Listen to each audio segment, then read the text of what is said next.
सो हम कल को भारत की आज़ादी का 80वां दिवस मनाएंगे। मतलब भारत को आज़ाद हुए 80 साल हो जाएंगे।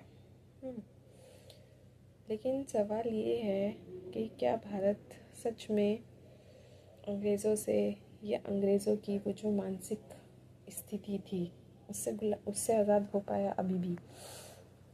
मतलब सवाल ये है कि ऐसा तो नहीं ना कि अंग्रेज़ों ने सिर्फ भारत को ही गुलाम बनाया हो। अंग्रेज़ों ने विश्व के अधिकांश देशों को अपना गुलाम या अपना उपनिवेश जो था वो बनाया, ठीक।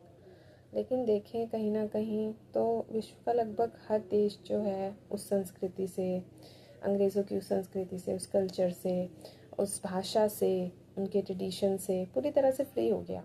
लेकिन भारत में वो चीज़ अभी भी पूरी तरह से चल रही है, चाहे हम भाषा के रूप में देखें, चाहे हम अपने कल्चर के रूप में देखें, है ना, चाहे रहन सहन देखें, चाहे खान पीन देखें, चाहे दिखावा देखें, चाहे रिश्तों में देखें, है ना।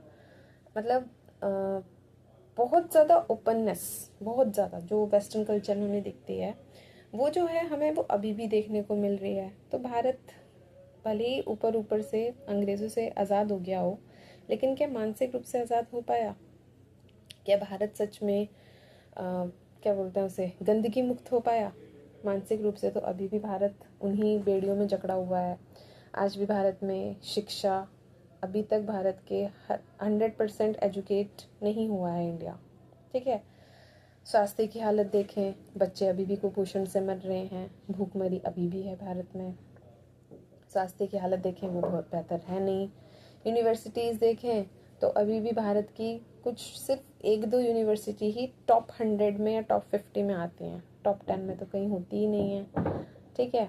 रिसर्च देखें वो भी भारत की बहुत अच्छी नहीं है, ठीक है। और भाषा, आज भी हमारे देश में मुख्य भाषा अंग्रेज़ी है, इंग्लिश है। ये भेदभाव अभी भी है भारत में कि अगर उन्हें कोई अपनी ही मातृभाषा को लेकर के भारत के लोगों में एक क्या देखने को मिलता है, एक भेदभाव देखने को मिलता है। मतलब वो अपनी ही भाषा को बोलते हुए लोगों को जो है क्या बोलते हैं, गरीब बोलते हैं, अनपढ़ बोलते हैं, जाहिल गवार बोलते हैं, अगर उसे इंग्लिश भाषा नहीं आती और वो अपनी मातृभाषा में बोलता हो।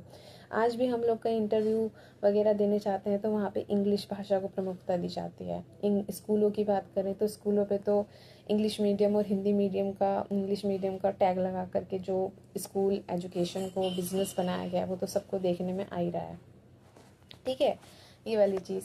तो ये सारी चीज़ें हो रही हैं, है ना। तो भारत के सच में फ्री हुआ? हमारे अंदर तो अभी भी वही चीज़ें हैं। राजनीति की बात करें तो राजनीति में देख लो, उसमें एजुकेशन में उस चीज़ का कोई वो है ही नहीं। सिर्फ वही किसी तरह से पोस्ट वो मिल जाए, वोट मिल जाए और हम जो है कोई पोस्ट प्राप्त कर लें, ये सारी चीज़ें।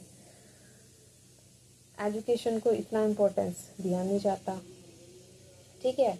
जो अंग्रेज़ों की मानसिकता थी कि कुछ भी करके फूट डालो राज करो की नीति, मुझे लगता है कि पिछले 10-15 सालों में ये नीति तो और ज़्यादा कारगर तरीके से हमारे ही लोगों ने यूज़ करी है। 15 सालों में, मतलब पीछे सोचने वाली बात है, ठीक है। 15 नहीं, 12 साल में इस नीति का कितने ज़बरदस्त तरीके से यूज़ किया जा रहा है ना। अंग्रेज़ों ने जिस नीति का यूज़ करके भारत के लोगों को धर्म के आधार पर लड़वाया, अब वो कट्टरता लोगों के दिमाग में इतनी गहराई से और ज़्यादा उसको वो किया जा रहा है, उसको बढ़ावा दिया जा रहा है और ज़्यादा। एक धर्म के लोगों के द्वारा दूसरे धर्म के लोगों के लिए जो नफ़रत, ईर्ष्या फैलाई जा रही है, ये सारी चीज़ें अंग्रेज़ों ने भले ही शुरू की थी, लेकिन हम आज भी उसे ही फॉलो कर रहे हैं, हम आज भी उसी पर चल रहे हैं, है ना। हमारा ड्रेस कोड देख लो, भारत का ड्रेस कोड, स्कूलों का देख लो, जो भी है ना, वो तो हमारा ड्रेस कोड नहीं था, ठीक है। ये सारी चीज़ें मतलब भले ही वो लग सकता है देखने में कि फिर तो सूट और साड़ी होना चाहिए क्योंकि हमारा तो कल्चर वही था साड़ी वाला, नहीं, क्या बोलते हैं उसको, उससे पहले भी जो हर राज्य की तो अपनी अपनी वेशभूषा होती थी। वैसे तो हर राज्य की अपनी अपनी भाषा भी है, लेकिन हमने इंग्लिश भाषा को प्रमुखता दे रखी है। और कहीं ना कहीं इंग्लिश भाषा जो है वो हाँ, एक तरह से हमारे शोषण का और भारत के लोगों के बीच में ये विभेद पैदा करने का काम करती है। मतलब यार, जब अगर हम चाइना की बात करें, अगर हम अमेरिका की बात करें या अन्य अदर कंट्रीज़ भी रही हैं, है ना, ये लगभग सभी देश जो हैं एक समय पर ब्रिटेन के अंग्रेज़ों के गुलाम रहे हैं, उपनिवेश, अफ्रीकन कंट्रीज़। लेकिन कहीं भी क्या इंग्लिश को इतनी ज़्यादा वैल्यू की गई है कि उन्होंने अपनी मातृभाषा को सेकंड प्रायोरिटी बना लिया हो, है ना? नहीं दिखती। इंडिया में ही है ये चीज़। और इंडिया में एक वर्ग पूरी तरह से दूसरे वर्ग का, भारत के ही लोगों का इंग्लिश कल्चर को ही आगे बढ़ाते हुए उनका शोषण करने में लगे हुए हैं, है ना। तो ये वाली जो चीज़ है ना, ये समझ के बाहर है। इवन 15 अगस्त और 26 जनवरी भारत के बच्चों के लिए सिर्फ, ज़्यादातर जो बच्चे हैं वो इस दिन को ज़्यादातर इसलिए याद करते हैं कि उन्हें स्कूलों में बूंदी और लड्डू मिलते हैं।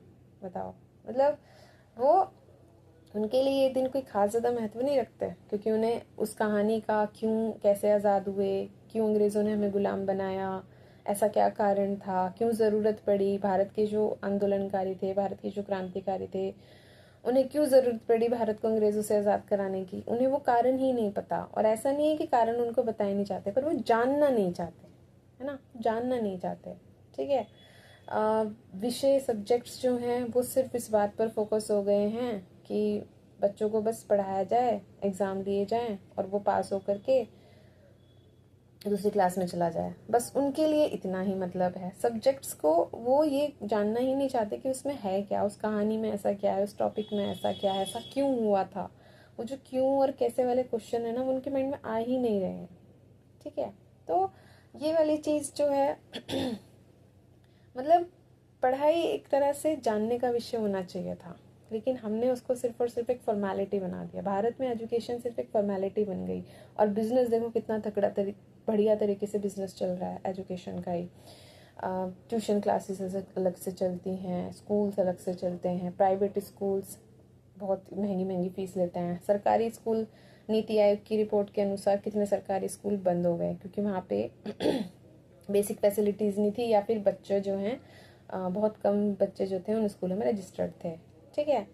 एंड क्या बोलते हैं, ट्यूशन क्लासेस, कोचिंग क्लासेस, और कोचिंग की इतना पैसा, और बच्चों को कुछ आ नहीं रहा है समझ में, उन्हें बेसिक से क्वेश्चन भी नहीं पता। तो मतलब क्या चल रहा है। ओनली जैसे अंग्रेज आए थे ना भारत में सिर्फ और सिर्फ पैसा कमाने के लिए, और अपने देश में जाकर के सामान को जो है महंगे महंगे दामों पर बेच देते। वही लोग, भारत के लोग वही काम अपने ही लोगों के साथ कर रहे हैं। और यहाँ पे जो है अमीर और गरीब का भी फासला जो है इतना ज़्यादा बढ़ गया, इतना ज़्यादा बढ़ गया। और भारत में तो ये चीज़ बहुत ज़्यादा देखने में आ रही है कि एक वर्ग तो अमीर अमीर अमीर अमीर और अमीर और अमीर और अमीर होता जा रहा है, और जो गरीब है वो बेचारा गरीब होता ही जा रहा है, होता ही जा रहा है, होता ही जा रहा है। उसकी स्थिति सुधरने का नाम ही नहीं ले रही, है ना। मिडिल वर्ग को तो वही अपना क्या बोलते हैं उसको, नून तेल लकड़ी वाला सिस्टम है। उनको तो बस अपना कमाना, जितना उनकी फैमिली चल जाए बस उतने में वो बेचारे मिडल ही बने हुए हैं। तो ये जो बीच में पैरामीटर्स है ना, कि एक वर्ग तो बढ़ता जा रहा है और एक वर्ग दबता जा रहा है, बैलेंस नहीं है ना, क्वालिटी नहीं है, वो चीज़ देखने में नहीं आ रही है। ठीक है। तो वही मानसिकता लोगों के बीच में अभी भी औरतों को लेकर के, वही संकीर्ण नैरो सोच। औरतें जो हैं वो घर का काम करने के लिए, आदमी जो है वो बाहर का काम करने के लिए हैं। लड़कियों को ऐसे स्कूल में पढ़ाओ, लड़कों को ऐसे स्कूल में पढ़ाओ, लड़कियों की जल्दी इस एज में शादी कर दो, लड़कों को इतना पैसा कमाना चाहिए, लड़कियों को ये करना चाहिए, लड़कों को वो करना चाहिए। सोसाइटी में वही सारी चीज़ें, रूल्स जो हैं ज़्यादातर आदमी बनाएंगे सोसाइटी के लिए रूल्स, औरतें उसमें हाथ मुँह नहीं करेंगी। उनका रोल आज भी वैसा ही है। पॉलिटिक्स की अगर बात करें तो कितनी महिलाएं हमारी संसद में या हमारी विधानसभा में, कितना संख्या है उनका। तो वो सारी चीज़ें जो हैं कहीं ना कहीं यार, 80 साल हो गए हमें आज़ाद हुए हुए, लेकिन सुधार तो कुछ आया ही नहीं। या फिर ये नहीं कह सकते कि कुछ नहीं आया, लेकिन जितने बेहतर तरीके से आना चाहिए था उतने बेहतर तरीके से नहीं आया। बेसिक फैसिलिटीज़, क्या हम कह सकते हैं कि भारत में हर व्यक्ति के पास अपना घर है? क्या हम कह सकते हैं कि भारत में आज हर व्यक्ति जो है उसे 3 वक्त का खाना जो है मिल रहा है आराम से? मैं नहीं कह रही बिना मेहनत करे, पर क्या उसके पास इतनी फैसिलिटी है कि वो अपना कमा के, अब मेहनत करके अपना कमाए और 3 वक्त का खाना आराम से खा सके? क्या ये स्थिति अभी हमने पैदा की? क्या भारत में हेल्थ सिस्टम बहुत अच्छा हुआ? क्या भारत में एजुकेशन सिस्टम बहुत अच्छा हुआ? क्या भारत की पॉलिटिक्स अच्छी हुई? क्या भारत में कट्टरता कम हुई? क्या भारत में लोगों ने सोचना शुरू किया? है ना, सोचना शुरू करते तो हमारे यहाँ रिसर्च होती ही नहीं है ज़्यादातर। बहुत कम संख्या है इन चीज़ों का। सोचने वाली बात है कि 80 साल हो गए, हमने क्या किया? हमारी तो चलो हम कह सकते हैं हमारी तो अभी शुरुआत है, हमें पता नहीं, फिर भी सवाल तो करना चाहिए ना, हमने क्या किया? हमसे पहले जो लोग थे, और ये सवाल वाकई में है कि आज़ादी से पहले 47 से पहले हमारे पास जितने राइटर्स थे, जितने आंदोलनकारी थे, जितने क्रांतिकारी थे, जितने साइंटिस्ट थे, जितने रिसर्चर्स थे, जितने डीप थिंकर्स थे, क्या आज़ादी के बाद हमें उतने मिले? आज़ादी से पहले हमारे पास बाल गंगाधर तिलक थे, हमारे पास विपिन चंद्र पाल से, हमारे पास सत्येंद्रनाथ बोस थे, हमारे पास रविंद्रनाथ टैगोर थे, हमारे पास मुंशी प्रेमचंद थे, हमारे पास महात्मा गांधी थे, हमारे पास भगत सिंह थे, हमारे पास अशफाक उल्ला खान थे, हमारे पास मोतीलाल नेहरू जी थे, हमारे पास जवाहरलाल नेहरू थे, हमारे पास सरोजनी नायडू जी थी, हमारे पास क्या नाम है उनका, राधा कृष्णन जी थे, हमारे पास वल्लभ भाई पटेल जी थे, हमारे पास दादा भाई नेहरू जी थे। इतने सारे लोग थे हमारे पास, और उनका क्या नाम था, गोपाल कृष्ण गोखले जी। कम व्यक्ति नहीं थे, इतने सारे लोग हमारे पास थे। आज़ादी के पास हमारे पास कितने लोग हैं? साहित्यकार की बात करें, अगर हम साइंटिस्ट की बात करें, तो हमारे पास सीवी रमन जी थे, वो भी आज़ादी से पहले ही थे। और हमारे पास रामानुजन जी थे। कितने सारे लोग थे, है ना।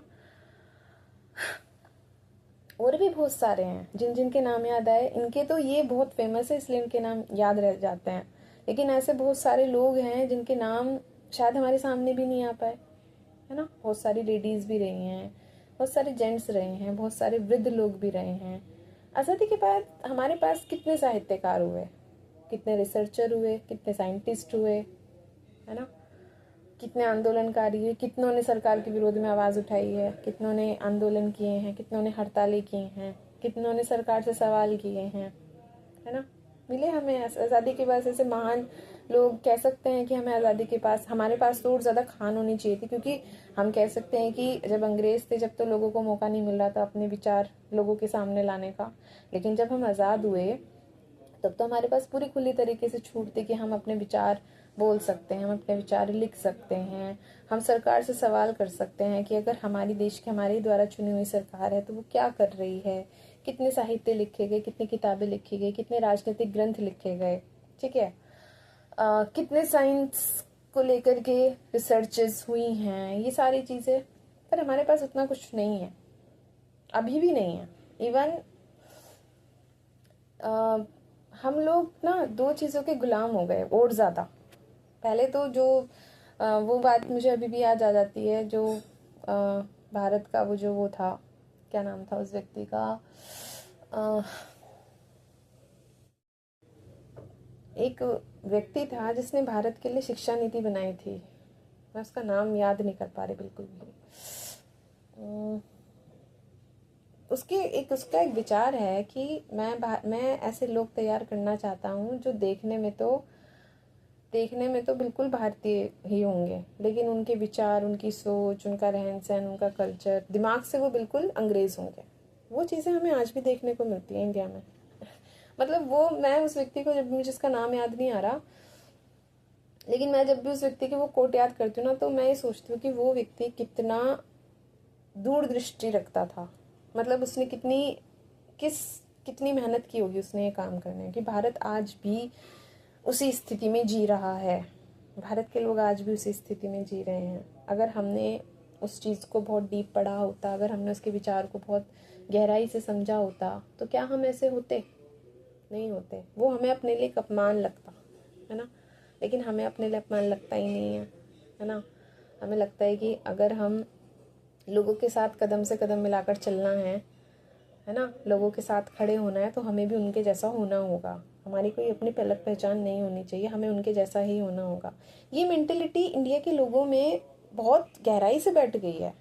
मतलब वो अपनी कोई अलग आइडेंटिटी नहीं रखना चाहते, वो उन्हीं के साथ खड़े होकर के उन्हीं के जैसा बनना चाहते हैं। वो इंस्पायर ही उन लोगों से हो रहे हैं कि इन्होंने ये ऐसे हैं, हमें भी इनके जैसा ही होना है ना, वो चीज़।